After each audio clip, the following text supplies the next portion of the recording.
안녕하세요. 학교폭력 전문 행정사 박은주입니다. 오늘도 도와줘요 학폭 연구소 진행을 경찰대 출신 학교폭력 전문가 김태환 행정사님과 함께 시작하도록 하겠습니다. 안녕하세요. 김태환 학교폭력 전문 행정사입니다. 예, 오늘은 학교폭력대책심의위원회에 대해 알아보도록 하겠습니다. 행정사님, 네. 그 학폭심의위원회는 어떤 과정을 통해서 열리게 되는 거죠? 일단 학교폭력 신고가 되고 나서 전담조사관의 이 사안조사 보고서가 네. 학폭위에 보고가 되고 네. 그리고 학폭위가 열리는 게 필요하다고 판단되는 사안이나 네. 또는 피해 학생이 학폭위를 요구할 때 그때 열리게 됩니다.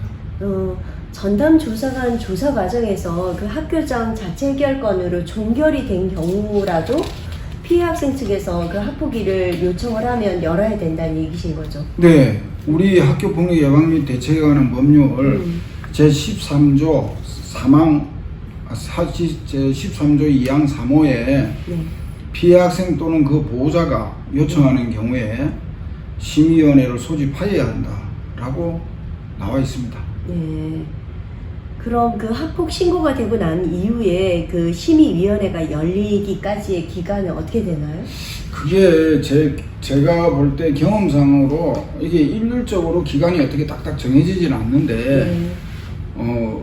학폭 신고가 되고 전담 조사관이 나와서 조사를 하고 그리고 또 학폭위가 열릴 것이라는 내용을 학교 측으로부터 통보를 받고 그 다음에 학폭위에서 학폭위가 언제 열릴 것이라는 참가 통지서를 받고 학폭위가 열리고 하는 그 과정까지 짧아도 한 2개월 정도 걸린다고 봅니다. 그리고 우리 행정사님이 학폭위원회에 대한 구성에 대해서 설명을 좀 해주시죠. 네네.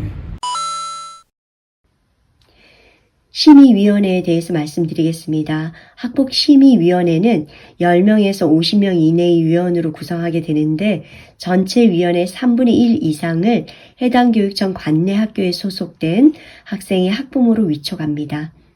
구성원은 교육청 생활지도 업무 담당, 판사, 검사, 변호사 등 법조계에 있는 사람들, 경찰서 소속 경찰 공무원, 의사, 청소년 보호활동 전문가, 그리고 관내 학부모 등으로 구성이 되는데 2년 임기로 활동하며 교육장이 임명하게 됩니다. 심의위원회의 대표적인 역할은 피해 학생 보호, 가해 학생에 대한 교육, 선도 및 징계 처분을 내릴 수가 있습니다. 그리고 피해 학생과 가해 학생 간의 분쟁 조정 등을 할 수 있습니다. 그럼 학폭위 심의를 받을 때 피가해 학생 측에서 준비해야 되는 서류 중에 의견서가 있지 않나요? 그 의견서는 어떤 건가요? 의견서는 학폭위에 참가하는 피해 학생이나 가해 학생들이 네. 본인들이 직접 자세히 본인들의 입장을 밝히고 좀 하고 싶은 말을 할 수 있는 그런 걸 다 적어 놓고 네. 그래서 그걸 일목요연하게 적어서 이 심의위원들한테 보여드리는 겁니다. 네. 그럼 보통은 그 해당 학생 부모님들이 작성해도 되는데 그 행정사에게 따로 문의를 하는 이유가 있을까요? 네.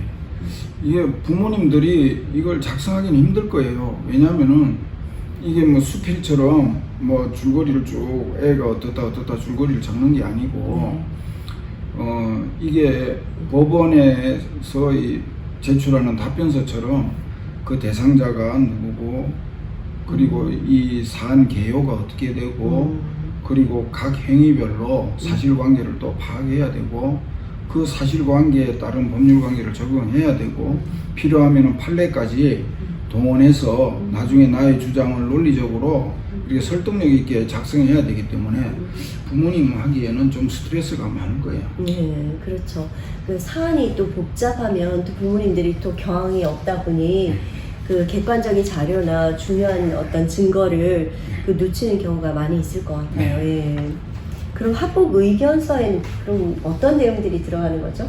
네, 뭐 저는 제가 범죄 수사를 오랫동안 해왔기 때문에 그 의견서에 뭐가 들어가야 된다 이런 부분을 뭐 잘 알고 있지만은 그 의견서 내용 하나하나에 대해서 알고 싶으시면 뭐 학부모님들이 전화를 주시면 제가 가르쳐 드리겠고 그리고 이것은 저희 학폭연구소만의 노하우입니다.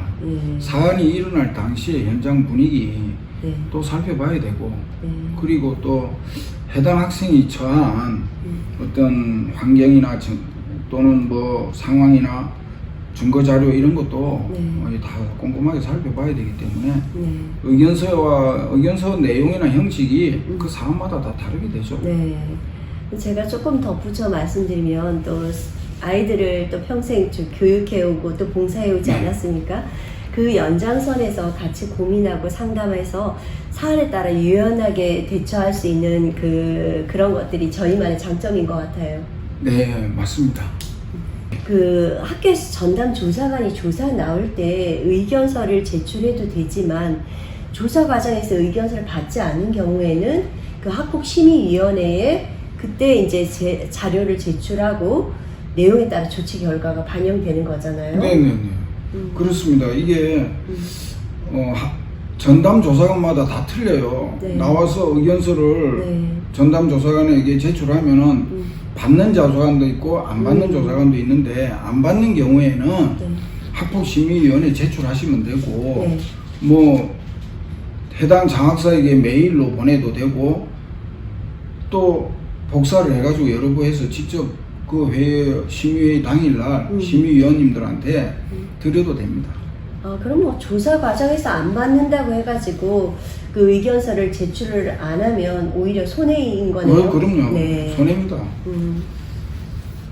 이 학폭의 이 심의위원회가 이 열리고 나면은 그걸로 막 조치 결과를 내는 게 아니고 그 심의위원님들이 심의위원회가 끝나고 나면은 별도로 미팅을 하면서 그 의견서와 그리고 그 심의한 내용을 이 종합해서 검토해서 그 조치 결과를 내게 되는 거기 때문에 의견서가 굉장히 중요한 겁니다. 그렇군요. 의견서를 제대로 작성하는 게 진짜 중요한 일이겠네요. 네, 의견서 정말 중요합니다. 의견서는 계약한 후에 작성되는 거죠? 그럼요. 의견서를 다 작성하고 수수료를 받는 경우는 없고 계약서를 정확하게 작성한 다음에 이를 성실하게 해드리는 겁니다. 의견서 작성 비용은 어떻게 되나요? 의견서 작성 비용은 뭐 의견서는 얼마, 행정심판 청구서는 얼마 이렇게 일률적으로 이렇게 정해놓지는 않습니다. 저희 학폭연구소는 그 사안의 복잡성이나 또는 중요성 또는 여러 학생이 했는지 여부 등등을 따져서 그래서 비용을 책정하고 있습니다. 저희 뭐 학폭연구소는 경찰 출신이고 또 선생님을 하셨기 때문에 그 경력을 살려서 의견서를 좀 남다르게 잘 작성할 수가 있습니다.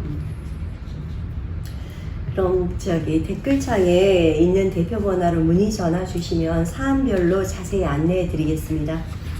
네, 오늘은 학교폭력심의위원회에 제출하는 의견서에 대해서 알아보았습니다.